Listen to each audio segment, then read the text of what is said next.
नमस्कार दोस्तों।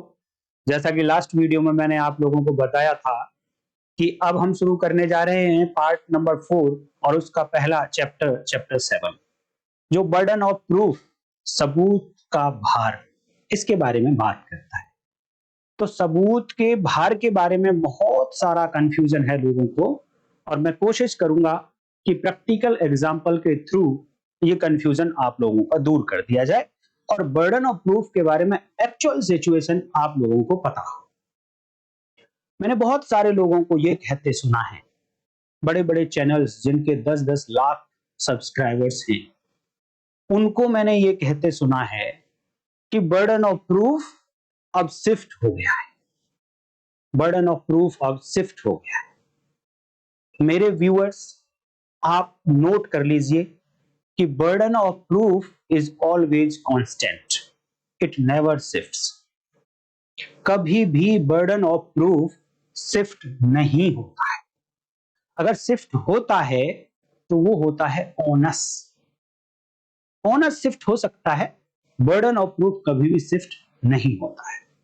तो burden of proof and onus में क्या डिफरेंस है और किस तरीके से मैं क्यों कह रहा हूं कि बर्डन ऑफ प्रूफ कभी भी शिफ्ट नहीं होता है, केवल और केवल ओनस शिफ्ट होता है, तो मैं ऐसा क्यों कह रहा हूं, ये आज मैं आपको एक प्रैक्टिकल सिचुएशन के थ्रू समझाना चाहूंगा। देखिए, मैं एक सिंपल सा केस लेना चाहूंगा और सबसे सिंपल केस होता है थेफ्ट। चोरी का एक केस लेते हैं और चोरी का केस का मतलब है दोस्तों कि जब जब चोरी की बात होगी तो आपके माइंड में 5 इंग्रेडिएंट्स आने चाहिए। और 5 इंग्रेडिएंट्स का मतलब है दोस्तों कि अगर इन 5 में से कोई भी एक बात मिसिंग रह गई तो ये मान लीजिए आपके अब चोरी का ऑफेंस नहीं होगा, चाहे 4 बात कंप्लीट हो गई, बट फिफ्थ जो बात है, 5वां जो इंग्रेडिएंट है, अगर वो मिसिंग है तो फिर चोरी का ऑफेंस कंप्लीट नहीं हुआ और फिर चोरी की सजा किसी पर्सन को नहीं दी जा सकती है, क्योंकि सजा केवल और केवल जब दी जा सकती है जब चोरी के ऑफेंस के सारे इंग्रेडिएंट इस एक्यूज ए ने कंप्लीट कर दिए हों। अगर एक भी मिसिंग है तो चोरी नहीं हुई, और चोरी नहीं हुई तो चोरी के ऑफेंस की सजा इस व्यक्ति को नहीं मिल सकती है। बेसिक सी बात समझ लीजिए कि जिस ऑफेंस के लिए इस पर चार्ज लगाया गया, इस पर आरोप लगाया गया है, उसके हर इंग्रेडिएंट को प्रोसिक्यूशन को प्रूव करना पड़ेगा। Prove, PROVE। अभी मैं प्रूफ की बात नहीं कर रहा हूं, मैं बात कर रहा हूं प्रूव करना पड़ेगा, साबित करना पड़ेगा। आज अगर आप इस एग्जाम्पल को बहुत ध्यान से देख लेंगे तो आप मान लीजिए कि burden of proof and onus of proof कभी आपको कंफ्यूज नहीं करेगा। मैं आप लोगों को जल्दी से थेफ्ट के इंग्रेडिएंट्स दिखा देना चाहता हूं कि वो 5 इंग्रेडिएंट्स क्यों होंगे, क्योंकि जब जब बर्डन ऑफ प्रूफ की बात आएगी और आपको उस ऑफेंस, जिस ऑफेंस का चार्ज इस एक्यूज के ऊपर है, उसके इंग्रेडिएंट नहीं पता, तो आप बर्डन ऑफ प्रूफ समझ ही नहीं सकते। तो बर्डन ऑफ प्रूफ का डायरेक्ट लिंक है उस ऑफेंस के इंग्रेडिएंट के साथ। तो मैं केस डिस्कस कर रहा हूं आपसे थेफ्ट का, चोरी का, तो चोरी के इंग्रेडिएंट्स आपको पता होना चाहिए।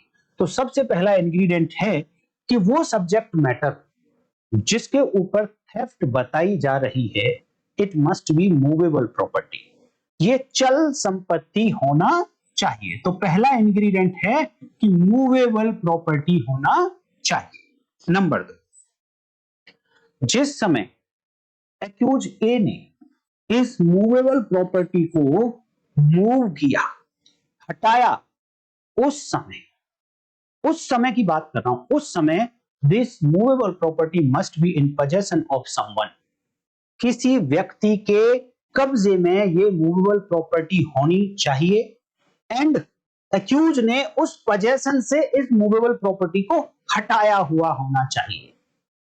तो करता क्या है, out of possession of someone, इस प्रॉपर्टी को रिमूव किया जाता है, हटाया जाता है ए के द्वारा आउट ऑफ पोजेशन ऑफ जिसके भी पोजेशन में प्रॉपर्टी है, किसी ना किसी के पोजेशन से इसको हटाया गया होना चाहिए। नंबर तीसरी, जब पोजेशन से हटाया गया, then it was removed without the consent of such person in whose possession the property was।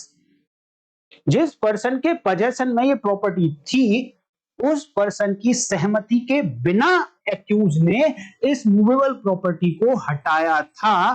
तो तीसरा इंग्रेडिएंट प्रूव करना पड़ेगा, without consent of that person. और चौथा इंग्रेडिएंट है कि जब हटाया, केवल प्रॉपर्टी को किसी के पोजेशन से विदाउट कंसेंट हटा देना अपने आप में थेफ्ट नहीं होता, बट जिस समय हटा रहा था, उस समय जिस समय ये ले रहा था, उस समय इसकी इंटेंशन कैसी थी, तो वो इंटेंशन भी प्रूव करनी पड़ेगी। वो इंटेंशन होनी चाहिए डिसऑनेस्ट इंटेंशन। Dishonest intention. तो चौथा इंग्रेडिएंट डिसऑनेस्ट इंटेंशन से हटाया। और पांचवा इंग्रेडिएंट है कि ऐसी इस प्रॉपर्टी को, मूवेबल प्रॉपर्टी को out of possession without consent dishonest intention से हटाया है। Takes away. डिटेल में हम जब बात करेंगे, जब भारतीय न्याय संहिता पढ़ेंगे, अभी हम 5 इन बातों पर बात करते हैं। छोटी छोटी बातें हैं कि मूवेबल प्रॉपर्टी की डेफिनेशन अगर आपको देखनी है तो भारतीय न्याय संहिता सेक्शन 2 सब सेक्शन 1 और उसकी क्लॉज 21 में आप पढ़ लीजिए। वहां पर मूवेबल प्रॉपर्टी, चल संपत्ति की परिभाषा बता दी गई है। आउट ऑफ पोजेशन, पोजेशन का मतलब क्या है, इसको डिटेल से कभी और देखेंगे। अभी आप ये समझ लीजिए कि पोजेशन का मतलब केवल और केवल फिजिकल पोजेशन नहीं है। अगर मेरी प्रॉपर्टी मेरे घर के अंदर रखी है, बेशक मेरे शरीर पर नहीं है, तब भी मेरा पोजेशन कहा जाएगा। अगर मेरी कॉन्शियस है कि हाँ मेरी वो प्रॉपर्टी वहां पर रखी हुई है, मेरी नॉलेज में है, मेरी कॉन्शियसनेस है कि हाँ मेरी प्रॉपर्टी वहां पर रखी हुई है, तो मेरा पोजेशन कहा जाएगा। हाँ, अगर मुझे पता ही नहीं है कि मेरी प्रॉपर्टी कहाँ है, कहीं ना कहीं तो रखी है ना, प्रॉपर्टी मेरी है बट मुझे पता ही नहीं है कि प्रॉपर्टी कहाँ है, तब आप कह सकते हैं कि मेरा पोजेशन इस प्रॉपर्टी पर नहीं था। उस समय अगर किसी व्यक्ति ने ऐसी प्रॉपर्टी को हटा दिया जो मेरी प्रॉपर्टी थी, बट मुझे पता ही नहीं था कि वो कहाँ रखी है, उस समय अगर इस प्रॉपर्टी को हटा दिया है, तो ये out of possession, out of my possession नहीं कहा जाएगा, थेफ्ट नहीं होगा। अगली बात, विदाउट कंसेंट। कंसेंट एक्सप्रेस भी हो सकती है, इंप्लाइड भी हो सकती है, बट कंसेंट होनी चाहिए। अगर कंसेंट से लेकर गया है कोई व्यक्ति तो थेफ्ट नहीं होगी, और विदाउट कंसेंट, बिना मेरी मर्जी के लेकर गया है, तो फिर वो थेफ्ट कहलाएगी। यहाँ कंसेंट के मामले में लोगों को बहुत सारा कंफ्यूजन है। कंसेंट का मतलब कुछ लोग ऐसा समझते हैं कि ये प्रॉपर्टी जब हटाई गई, हटाते समय जब ये एक्यूज ए इस प्रॉपर्टी को लेकर जा रहा था, उस समय जिसकी ये प्रॉपर्टी है, जिसके पोजेशन में प्रॉपर्टी है, उसको पता ही नहीं है। ऐसा मानते हैं कि तभी चोरी हो सकती है जब पता नहीं होगा। नहीं, मैं एक एग्जांपल देता हूं आप लोगों को। ए ने बी से कुछ 1 लाख रुपए लिए थे। अब ए इन 1 लाख रुपए को समय पर वापस नहीं कर पाया। बी जाता है ए के पास, कहता है मेरे 1 लाख रुपए वापस करिए। ए कहता है कि मेरे पास अभी 1 लाख रुपए नहीं है, बट बी कहता है कि तुम्हारे पास ये तो आईफोन 17 पड़ा है, आईफोन 17 पड़ा है, आप इसे बेचो और मेरे पैसे वापस करो। ए कहता है नहीं, मैं बाद में वापस कर दूंगा, मेरे आईफोन को मत बिकवाइए आप, मुझे बहुत ज्यादा जरूरत है इसकी।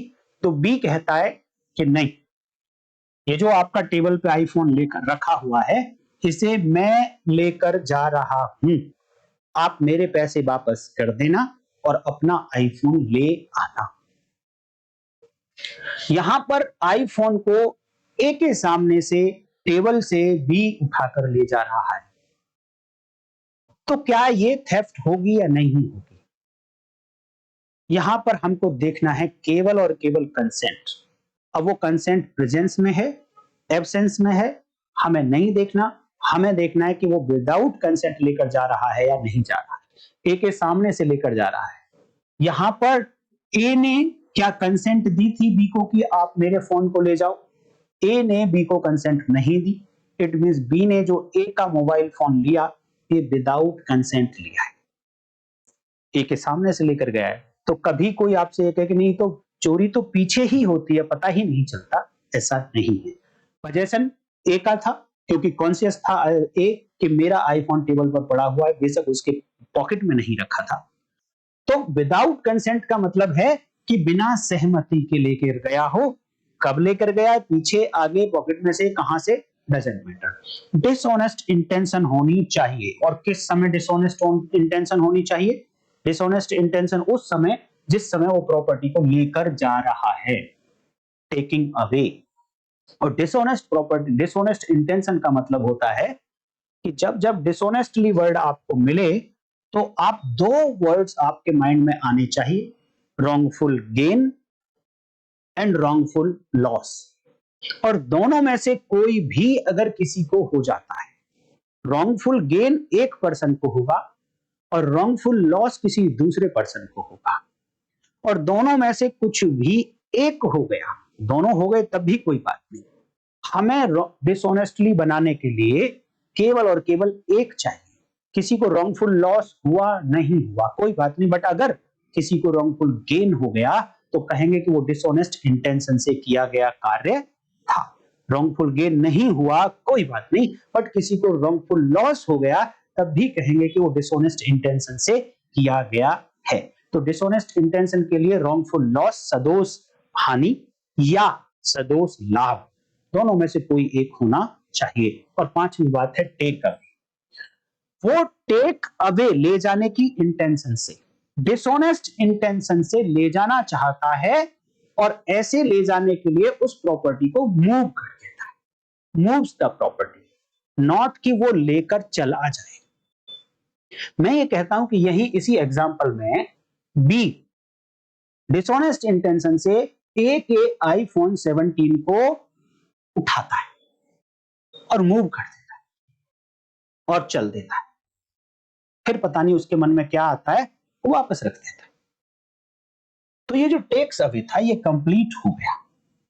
अगर टेम्परेरी भी हटा दिया है तो भी कहा जाएगा कि वो थेफ्ट की कैटेगरी में आएगा। ये मैं ब्रीफ आपको थेफ्ट मैंने इसलिए समझाया क्योंकि बर्डन ऑफ प्रूफ को आप अगर पढ़ना चाहते हैं तो बिना उस ऑफेंस के इंग्रेडिएंट के बर्डन ऑफ प्रूफ, सबूत का भार आप नहीं समझ सकते हैं। अब मैं चलता हूं कि सपोज इसमें इन्वेस्टिगेशन हुआ, पुलिस ने एविडेंसेस कलेक्ट करी और चार्जशीट कोर्ट के सामने फाइल कर दी है। चार्ज लगा है एक के अगेंस्ट। अब जब चार्ज लग गया तो चार्ज के बाद ट्रायल शुरू होता है। अब ट्रायल में एविडेंसेस देगा प्रोसिक्यूशन कोर्ट के सामने, ये बात प्रूव करने के लिए कि ये 5 के 5 इंग्रेडिएंट्स ड्यूली प्रूव्ड हो गए हैं। अब मान लो कि उन्होंने एविडेंस दे दी कि ये मूवेबल प्रॉपर्टी थी, तो पहला इंग्रेडिएंट कंप्लीट, एविडेंस दे दी उन्होंने। एविडेंस का मतलब होता है दोस्तों, चाहे तो ओरल एविडेंस लेकर आइए, चाहे डॉक्यूमेंट्री एविडेंस लेकर आइए। ओरल एविडेंस जब विटनेस जिसने खुद अपनी आंखों से, इंद्रियों से महसूस किया है वो आए और कोर्ट में बताए। डॉक्यूमेंट्री एविडेंस किसी भी डॉक्यूमेंट को कोर्ट के सामने इंस्पेक्शन के लिए जब प्रोड्यूस कर दिया जाता है तो कहा जाता है कि वो डॉक्यूमेंट्री एविडेंस हो गई। तो जब जब मैं यहां पर एविडेंस की बात करूंगा तब आपके माइंड में दोनों में से कुछ भी हो सकता है, वो ओरल एविडेंस से प्रूव हुआ हो चाहे वो डॉक्यूमेंट्री एविडेंस से प्रूव हुआ हो, बट पहला इंग्रेडिएंट प्रूव हो चुका है कि वो प्रॉपर्टी मूवेबल थी, जो subject matter of this case है। दूसरी बात, आउट ऑफ पोजेशन भी किसी पर्सन का जो कंप्लेनेंट है, इन्फॉर्मेंट है, जो ये क्लेम करता है कि मेरे साथ मेरी प्रॉपर्टी पर चोरी हुई है, ए ने करी है, वो पर्सन के पोजेशन में प्रॉपर्टी थी, ये भी एविडेंस से प्रूव कर दिया गया है। सपोज बी कहता है ए के ऊपर चार्ज है, सपोज सी ले लेते हैं, एक सी पर्सन कंप्लेनेंट है, इंफॉर्मेंट है, ये कहता है कि मेरी घड़ी ए ने चोरी कर ली है। तो ये प्रूव करना पड़ेगा। ऑनरशिप इंपॉर्टेंट नहीं है थेफ्ट के मामले में, ऑनरशिप किसी और की हो सकती है, बट यहां पर बात होगी केवल और केवल पोजेशन की, कब्जे की। तो ये बताना पड़ेगा सी को कि जिस समय प्रॉपर्टी ए ने हटाई थी वो प्रॉपर्टी ए के पोजेशन में थी। अब वॉच की बात कर रहे हैं, घड़ी की बात कर रहे हैं, तो ये पोजेशन कैसे प्रूव कर सकता है?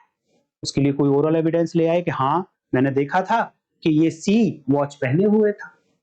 कोई फोटोग्राफ ले आए कि देखो हाँ इस पार्टी में मैंने ये वॉच पहन रखी है, और इतनी देर बाद जब मैं गया हूं तो वॉच हाथ में नहीं है, दूसरी फोटो दे देगा। तो प्रूव कर दिया एविडेंस से कि ये आउट ऑफ पोजेशन ली थी। ए ने आउट ऑफ पोजेशन ऑफ सी ये वॉच रिमूव की थी। तीसरी बात, विदाउट कंसेंट ली थी। जिस समय ए ने सी के हाथ से वॉच को उतारा उसने सी की कंसेंट नहीं ली, ये भी प्रूव कर दिया गया है बाय एविडेंस। डिसऑनेस्ट इंटेंशन से इसको रिमूव किया था, और डिसऑनेस्ट इंटेंशन से ही ले जाने की नियत से ही उसको हटाया था इसने। देखिए अगर डिसऑनेस्ट इंटेंशन नहीं है, आपके घर में मेड आती है, मेड एक सामान को हटाती है और दूसरी जगह रख देती है आपके घर में, वहां क्यों रखा है उसने? क्योंकि एक जगह से हटाकर दूसरी जगह इसलिए रखा क्योंकि वो पहली जगह पर सफाई करना चाहती है। तो यहां इंटेंशन क्या थी?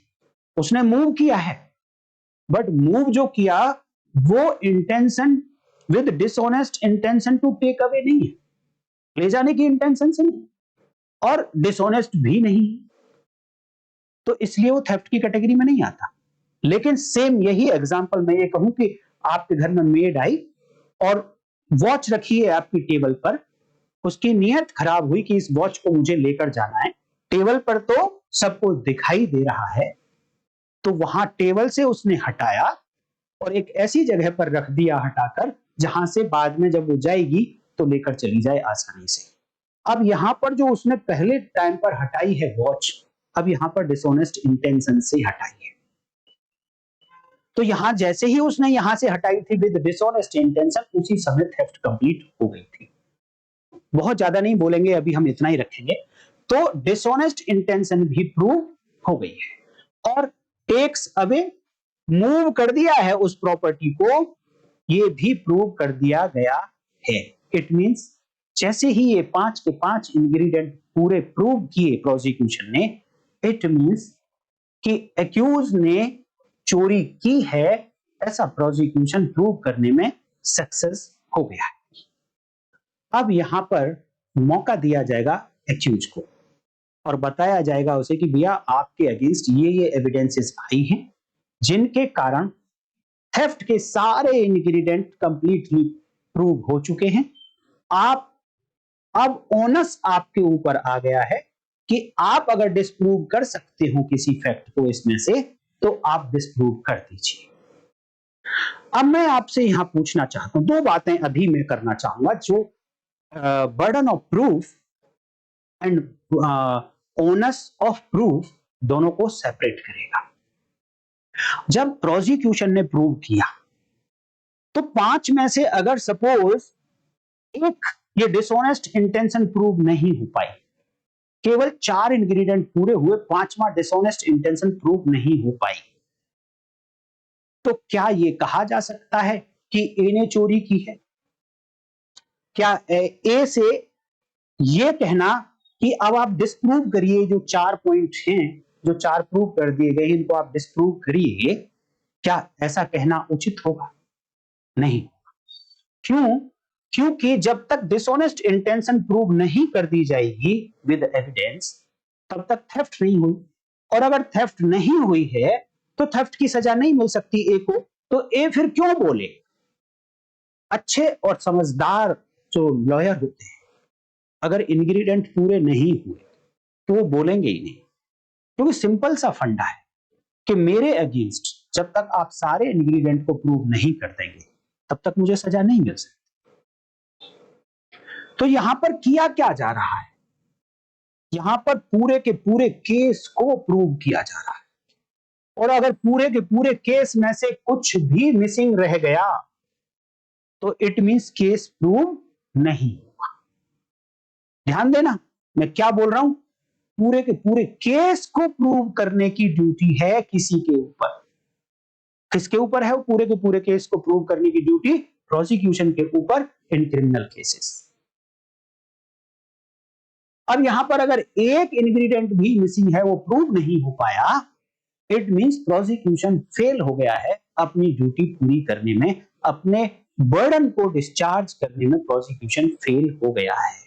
और अगर प्रोसिक्यूशन फेल हो गया है तो अब एक्यूज को सजा मिल ही नहीं सकती, चाहे एक्यूज कुछ बोले या ना बोले, एक्यूज सही बोले या गलत। Primary duty is to prove all the ingredient by the party who alleges that A has committed theft upon certain property. तो burden of proof के मामले में whole entire case is important. burden of proof के मामले में जब एक एक इंग्रेडिएंट को प्रूव करने की बात आएगी, रेस्पॉन्सिबिलिटी आएगी किसी पार्टी के ऊपर, that is called burden of proof. अब जैसे ही 5 के 5 इंग्रेडिएंट थेफ्ट के मामले में प्रोसिक्यूशन ने प्रूव कर दिए, तो अब कहेंगे कि उसने उसकी जो रेस्पॉन्सिबिलिटी थी वो उसने डिस्चार्ज कर दी है, उसके ऊपर जो बर्डन था वो उसने डिस्चार्ज कर दिया है। अब ऑनस शिफ्ट होगा। बर्डन क्या है? बर्डन है सारे के सारे केस को प्रूव करने का। अगर सारे के सारे केस को प्रूव करने का बर्डन नहीं है तो वो बर्डन ऑफ प्रूफ नहीं होगा कभी भी, सब्जेक्ट टू प्रिजम्पशंस। तो बर्डन ऑफ प्रूफ का मतलब आप अपने माइंड में बैठा लीजिए कि पूरे के पूरे एंटायर केस को प्रूव करना बर्डन ऑफ प्रूफ कहलाता है। अब मैं बात करता हूं, जैसे ही प्रोसिक्यूशन ने यहां पर ये अपने सारे बर्डन को डिस्चार्ज कर दिया, एक एक इंग्रेडिएंट को प्रूव कर दिया, अब बारी आती है एक्यूज की, अपोजिट पार्टी की, और उसको कहा जाता है कि अब आपके ऊपर ऑनस है कि आप डिस्प्रूव करिए। तो अब आप मुझे ये बताइए, अभी आप इस बात को ध्यान रखना, जब एक्यूज की बारी आए तो अगर इनमें से एक भी पॉइंट रह जाता, suppose 2 number out of possession वाला पॉइंट प्रूव नहीं हो पाता, तो क्या थेफ्ट होती? नहीं होती। तो एक्यूज क्या करे? अब कितने को डिस्प्रूव करे? क्या सारे के सारे इंग्रेडिएंट्स को डिस्प्रूव करे तब उसे बेनिफिट मिलेगा, या 5 में से किसी एक को भी डिस्प्रूव कर देगा तो उसको बेनिफिट मिल जाएगा?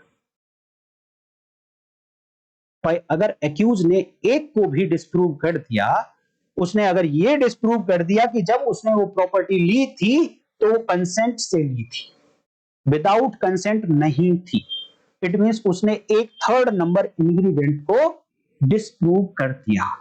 अब जैसे ही 5 में से एक इंग्रेडिएंट डिस्प्रूव हुआ, इट मींस अब ये थेफ्ट नहीं। अब थेफ्ट नहीं है तो अब ए को सजा नहीं मिल सकती। यहां डिफरेंस क्या है, जब प्रोसिक्यूशन को प्रूव करना था एंड जब एक्यूज को डिस्प्रूव करना है, डिफरेंस कितना है? जब प्रोसिक्यूशन को प्रूव करना था तो सारे के सारे केस को प्रूव करना था, और जब एक्यूज को डिस्प्रूव करना है तो केवल और केवल एक फैक्ट को डिस्प्रूव करना। यह है क्रक्स बर्डन ऑफ प्रूफ और ओनस ऑफ प्रूफ को समझने का। जब जब एंटायर केस को प्रूव करने की बात होगी, it is called burden of proof, और जब जब किसी एक फैक्ट को प्रूव या डिस्प्रूव करने की बात होगी, it is called onus of proof. Burden of proof का एक और नाम है लीगल बर्डन, और ओनस ऑफ प्रूफ का एक और नाम है एविडेंसरी बर्डन। तो जैसे ही यहां एक्यूज ने कंसेंट को डिस्प्रूव कर दिया कि उसने तो विदाउट कंसेंट नहीं लिया था, अब जैसे ही अपनी ड्यूटी एक्यूज ने डिस्चार्ज की, अब ओनस फिर से शिफ्ट होकर प्रोसिक्यूशन पर आ गया कि वो अगेन प्रूव करे कि नहीं, इसने तो विदाउट कंसेंट ही इस प्रॉपर्टी को मूव किया था। तो ये पेंडुलम की तरह चल कौन रहा है, बर्डन ऑफ प्रूफ या ons of proof? Ons of proof. क्यों? अब यहां पर इसको जैसे ही प्रोसिक्यूशन पर ये लौट कर आया तो मैंने इसको बर्डन क्यों नहीं कहा? जब एक्यूज पर गया तब भी मैंने ऑनस बोला, जब एक्यूज से लौट कर वापस प्रोसिक्यूशन पे आया तब भी मैंने ऑनस बोला। आप पहचान पा रहे हैं क्यों बोल रहा हूं मैं ऑनस? जबकि पहली बार जब प्रोसिक्यूशन की ड्यूटी थी तो मैंने क्या बोला था, मैंने बर्डन ऑफ प्रूफ। लेकिन अगेन जब प्रोसिक्यूशन पर लौट कर आए एक्यूज से तो फिर मैंने ऑनस किया। इसके पीछे का कारण है कि जब जब किसी एक फैक्ट को प्रूव या डिस्प्रूव करने की बात आएगी वो ऑनस ही होगा, और जब पूरे के पूरे केस को प्रूव करने की बात आएगी तो वही बर्डन ऑफ प्रूफ होगा। अब प्रैक्टिकल में आप देखिए कि पूरे के पूरे केस को प्रूव करने की ड्यूटी किसकी होती है? यह बताएगा कि burden of proof lies on हुम। किस पर होगा burden of proof? Burden of proof मतलब पूरे केस को साबित करने का बर्डन, पूरे केस को प्रूव करने की रेस्पॉन्सिबिलिटी किसकी होगी? हु असर्ट्स कि ए ने चोरी की है in criminal cases. In civil cases कोई प्लेंटिफ अपना सूट लेकर आता है और उसमें कहता है कि यस ये मेरे राइट्स हैं, ये मेरे राइट्स दिल पे जाए, तो उसे प्रूव करना पड़ेगा अपना पूरा केस। अब डिफरेंस ये होता है, ये तो बात आई कि प्रूव करना पड़ेगा, ये जो रेस्पॉन्सिबिलिटी है प्रूव करने की, यही बर्डन ऑफ प्रूफ कहलाता है। ये मैं प्रैक्टिकल अभी आपको समझा रहा हूं समझने के लिए, लिखेंगे कैसे वो भी मैं अगली वीडियो में आप लोगों को समझाऊंगा। तो ये जो पूरे के पूरे केस को प्रूव करने की बात आएगी वही बर्डन ऑफ प्रूफ होगा, और जब केवल और केवल एक फैक्ट को प्रूव करने की बात आएगी तो वो ऑनस ऑफ प्रूफ होगा, चाहे वो प्लेंटिफ है, चाहे वो डिफेंडेंट है, चाहे वो प्रोसिक्यूशन है, चाहे वो एक्यूज है। बट केवल और केवल एक फैक्ट को प्रूव और डिस्प्रूव करने की बात आएगी तो वो always it will be ons of proof, not burden of proof. Burden of proof हमेशा एक ही पार्टी पर होता है, जो प्रोसिक्यूशन है, क्योंकि फर्स्ट टाइम होगा बर्डन ऑफ प्रूफ, उसके बाद तो ऑनस ही पेंडुलम की तरह इधर से इधर चलेगा। प्रोसिक्यूशन के ऊपर है पूरे के पूरे केस को प्रूव करने का, it is burden of proof. Plaintiff पर बर्डन है, रेस्पॉन्सिबिलिटी है कि वो अपने पूरे के पूरे केस को प्रूव करे, it is burden of proof on plaintiff. अब उसके बाद एक्यूज ने अगर किसी एक फैक्ट को डिस्प्रूव कर दिया है तो ऑनस फिर से शिफ्ट हो जाएगा पहली वाली पार्टी पर। और ऑनस क्यों है? क्योंकि एक फैक्ट को प्रूव करने की बात हो रही है, पूरे केस को प्रूव करने की बात नहीं हो रही है। अब एक छोटा सा डिफरेंस और आता है कि इसका एक स्टैंडर्ड होता है, इसका एक मानक होता है कि किस लेवल का प्रूव करें और किस लेवल का डिस्प्रूव करें। तो बर्डन ऑफ प्रूफ सुन लीजिए, in criminal cases, civil cases में अलग स्टैंडर्ड है, क्रिमिनल केसेस में अलग स्टैंडर्ड है। क्रिमिनल केसेस में बर्डन ऑफ प्रूफ का जो स्टैंडर्ड है वो है बियॉन्ड रीजनेबल डाउट। अगर मैं इसको और प्योरेस्ट फॉर्म में बोलूं तो बियॉन्ड ऑल रीजनेबल डाउट्स। कोई शक की गुंजाइश ना रह जाए कि ये चोरी ए ने ही की है, ऐसा कोई शक नहीं होना चाहिए। कोई शक नहीं होगा तब कहेंगे कि हां अब तो कह सकते हैं कि केवल और केवल चोरी ए ने ही की है।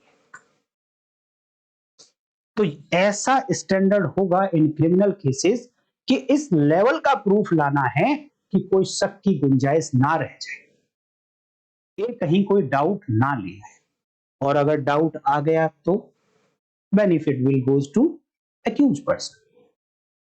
तो एक्यूज पर्सन की ड्यूटी जब आएगी, ऑनस जब एक्यूज के ऊपर आएगा तो एक्यूज को कितना काम करना है? एक्यूज को मात्र वो डाउट लाना है, एक शक पैदा करना है कि शायद ये चोरी ए ने नहीं की। क्यों? क्योंकि अभी देखा ना आपने कि जो प्रोसिक्यूशन है इन क्रिमिनल केसेस उसको किस स्टैंडर्ड का प्रूव करना पड़ेगा, beyond all reasonable doubt.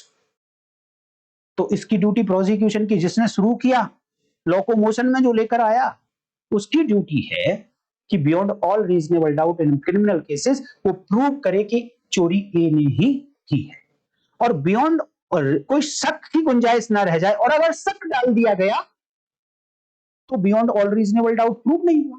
Beyond all reasonable doubt prove नहीं हुआ तो ए को सजा नहीं मिलेगी। तो ए का काम कितना रह जाता है? अगर ए केवल और केवल इतना कर देता है कि थोड़ा शक उसमें पैदा कर दे, तो भी ए ने अपना जो ड्यूटी है वो डिस्चार्ज कर दी है। इट मींस कि ए के ऊपर बर्डन जो है, ए के ऊपर जो ऑनस है, उसका स्टैंडर्ड कैसा है? वो बियॉन्ड ऑल रीजनेबल डाउट नहीं है, वो प्रीपोंडरेंस ऑफ प्रोबेबिलिटी है, प्रीपोंडरेंस ऑफ एविडेंस है कि उसने ऐसा कुछ कर दिया है कि एक शक पैदा कर दिया है कि ये शायद चोरी ए ने ना की हो, ऐसा माहौल पैदा कर दिया। तो ए के लिए इतना ही सफिशिएंट है, क्योंकि जैसे ही शक हुआ तो जो प्रोसिक्यूशन का बियॉन्ड ऑल रीजनेबल डाउट था वो तो धराशायी हो गया। अब जैसे ही ऑल बियॉन्ड रीजनेबल डाउट धराशायी हुआ तो ये तो एक्विटल होना ही होना। तो बर्डन ऑफ प्रूफ कभी शिफ्ट नहीं होता है। अगर कभी भी कोई आपको मिले ये बोलते हुए कि बर्डन ऑफ प्रूफ शिफ्ट होता है, तो आप उनको पूछ लीजिए, उन्हें पता ही नहीं होगा कि बर्डन ऑफ प्रूफ होता क्या। तो अब यहां से आप समझ गए होंगे कि बर्डन ऑफ प्रूफ क्या होता है। कंप्लीट एंटायर केस को प्रूव करने की responsibility is burden of proof, और किसी एक पर्टिकुलर फैक्ट को प्रूव या डिसप्रूव करने की duty is ons of proof. तो एक फैक्ट को प्रूव करने का जो ऑनस है ये शिफ्ट होगा एक पार्टी से दूसरी पार्टी, कभी इस पार्टी कभी इस पार्टी। अगर इसने डिस्चार्ज कर दिया तो इस पार्टी, इसने डिस्चार्ज कर दिया तो अगेन इस पार्टी के ऊपर। बट बर्डन ऑफ प्रूफ तो उस पार्टी के ऊपर रहता है जो फर्स्ट टाइम असर्ट करता है, कोर्ट से आकर रिक्वेस्ट करता है कि मुझे आप रिलीफ दीजिए। प्रोसिक्यूशन कहता है ना कि आप ए को सजा दीजिए, सिविल केसेस में प्लेंटिफ आता है कि मुझे आप ये रिलीफ दीजिए। जो असर्ट करता है, जो डिनाई करता है, उसकी ड्यूटी नहीं है बर्डन ऑफ प्रूफ, उसके ऊपर तो ओनस जाएगा जब भी जाएगा।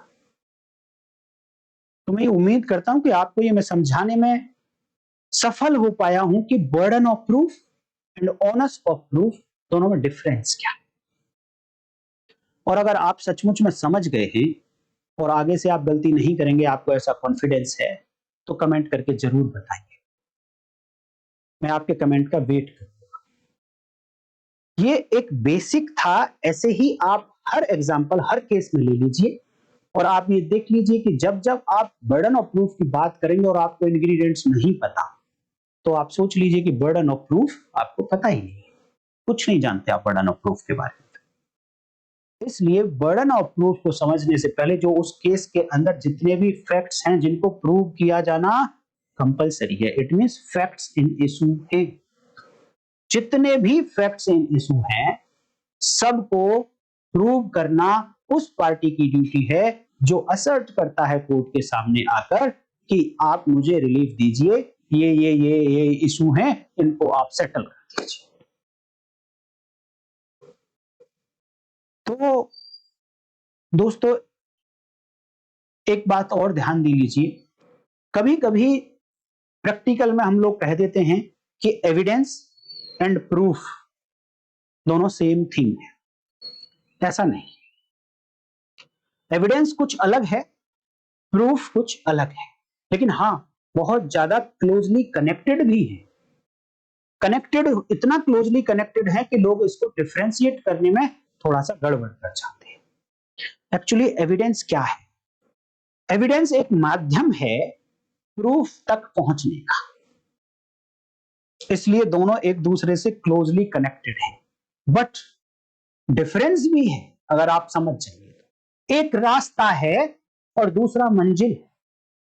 एविडेंस मीडियम है, माध्यम है, मीन्स है, and proof is result. Proof एक रिजल्ट है और प्रूफ एक मेंटल एनालिसिस है। जब प्रूव्ड की डेफिनेशन आप लोगों ने देख ली होगी, मैंने आपसे रिक्वेस्ट की थी कि आप देख लीजिए उसको, तो प्रूव्ड कब मानता है कोर्ट के कोई फैक्ट प्रूव्ड हो गया है या डिसप्रूव्ड हो गया। प्रूव्ड की बात आती है तो एग्जिस्टेंस, उस फैक्ट की एग्जिस्टेंस को कंसीडर कर लेती है कोर्ट, और डिसप्रूव की बात आती है तो उस फैक्ट की नॉन एग्जिस्टेंस को कंसीडर कर लेती है कोर्ट। लेकिन किस तरीके से करती है? एक्चुअल में ये कोर्ट का एक बिलीफ है, सीधे सीधे कोर्ट को विश्वास हो जाता है, कोर्ट बिलीव कर लेती है कि यस इस फैक्ट की एग्जिस्टेंस है। तो यहां पर वो बिलीव करने के लिए जो कोर्ट ने अपने माइंड में एनालिसिस किया, और एनालिसिस किस बात के ऊपर किया? एनालिसिस किया उसने एविडेंसेस के ऊपर। तो एविडेंसेस के ऊपर जो उसने अपना एनालिसिस किया, मेंटल एलिमेंट अप्लाई किया, और उस मेंटल एलिमेंट को अप्लाई करने के बाद जो रिजल्ट आया वो है प्रूफ।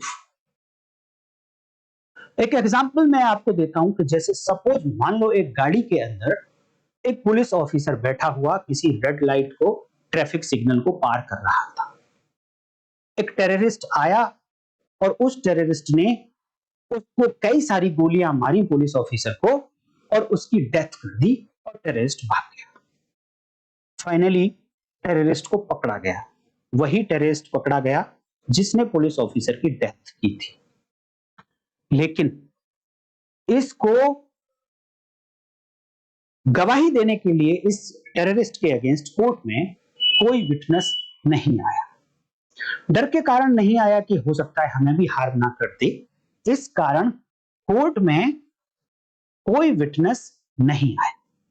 अब विटनेस नहीं आया तो इट मींस एविडेंस नहीं आई। एविडेंस नहीं आई इट मींस यहां पर कोर्ट ने कहा कि ये जो पर्सन जिसको आपने बताया है कि पुलिस ऑफिसर को इसने मारा है, he is not guilty of murder. Not guilty उसको डिक्लेयर कर दिया कोर्ट ने। लेकिन मैं ये पूछना चाहता हूं आपको, क्या यही सच है कि इसने मर्डर नहीं किया है? नो, ये सच नहीं। सच यही है कि इस टेररिस्ट ने ही पुलिस ऑफिसर का मर्डर किया, बट स्टिल नॉट गिल्टी। तो ट्रुथ क्या है? मर्डर किया है। बट प्रूफ क्या है? प्रूफ क्या है पूरे केस का? नॉट गिल्टी है। और नॉट गिल्टी क्यों है? इन एब्सेंस ऑफ एविडेंस, साक्ष्यों के अभाव में नॉट गिल्टी है। इट मींस दो तरीके के ट्रुथ होते हैं दोस्तों, एक होता है रियल ट्रुथ और एक होता है फैक्चुअल ट्रुथ। रियल ट्रुथ तो यह है इस केस में कि इस टेररिस्ट ने पुलिस ऑफिसर का मर्डर किया है, लेकिन फैक्चुअल ट्रुथ कि he is not guilty of murder. तो यहां पर not guilty of murder is proof. अच्छा, क्यों ये नॉट गिल्टी आया? क्योंकि कोर्ट के सामने जितनी भी एविडेंसेस आई उन पर जब उसने अपना माइंड अप्लाई किया तो कोर्ट पाता है कि ये सफिशिएंट एविडेंस नहीं है, इसलिए रिजल्ट क्या आया? Not guilty. किसके कारण आया? एविडेंसेस के थ्रू। सफिशिएंट नहीं थी। अगर यही एविडेंसेस सफिशिएंट होती तो प्रूफ क्या आता? रिजल्ट क्या आता? गिल्टी। ये पर्सन गिल्टी होता और इसको सजा सुनाई जाती। It means evidences are means and proof is a result of what? Mental analysis upon evidences. It means proof तक पहुंचने का रास्ता एविडेंस होता है, पर दोनों बहुत ज्यादा क्लोजली कनेक्टेड होते हैं। तो कभी कभी लोग बोल देते हैं कि प्रूफ का मतलब एविडेंस है। पूर्ण सत्य नहीं है, आधा सत्य आप कह सकते हैं, बिकॉज प्रूफ बिना एविडेंस के इसकी कोई एग्जिस्टेंस नहीं, क्योंकि साधन है प्रूफ तक जाने का एविडेंस, इसलिए एविडेंस के बिना प्रूफ की कोई एग्जिस्टेंस नहीं होगी। बट ये कंप्लीट सच नहीं है कि एविडेंस ही प्रूफ कहलाए। तो बर्डन जो वर्ड है, प्रूफ का मतलब आप लोग समझ गए होंगे। अब रह जाता है बर्डन। बर्डन का मतलब है रेस्पॉन्सिबिलिटी। बर्डन का मतलब कोई क्वांटिटेटिव वेट नहीं है, क्वालिटेटिव है। और बर्डन का मतलब है रेस्पॉन्सिबिलिटी। अब ये रेस्पॉन्सिबिलिटी किसकी होगी? जब गेम शुरू होता है, ये एक जस्ट लाइक ए गेम है, इसके अंदर भी दो पार्टी होती है, मिनिमम दो पार्टी होती है। और कोई भी गेम आप ले लीजिए, उसके अंदर मिनिमम दो पार्टीज होती है। अब क्वेश्चन आता है, सपोज लॉन टेनिस आप ले लीजिए, तो सर्विस कौन करेगा सबसे पहले? जो सबसे पहले सर्विस करेगा उसी की ड्यूटी होगी बर्डन ऑफ प्रूफ, उसी की रेस्पॉन्सिबिलिटी होगी कि वो एंटायर केस को प्रूव करे। अब जो दूसरी पार्टी है, जब सर्विस उसके पार्ट पर जाएगी तो वहां ओनस शिफ्ट हुआ है, बर्डन ऑफ प्रूफ तो इसी के ऊपर है, वहां ओनस शिफ्ट हुआ है, उसने अपना ओनस डिस्चार्ज कर दिया तो अगेन लौट कर भी ओनस ही आएगा, बिकॉज बर्डन ऑफ प्रूफ तो पहले से ही फिक्स। तो पूरा केस बर्डन ऑफ प्रूफ, एक fact, particular fact, onus of proof. दोस्तों मैं उम्मीद करता हूं कि burden of proof and onus of proof के बारे में आप लोग समझ गए होंगे।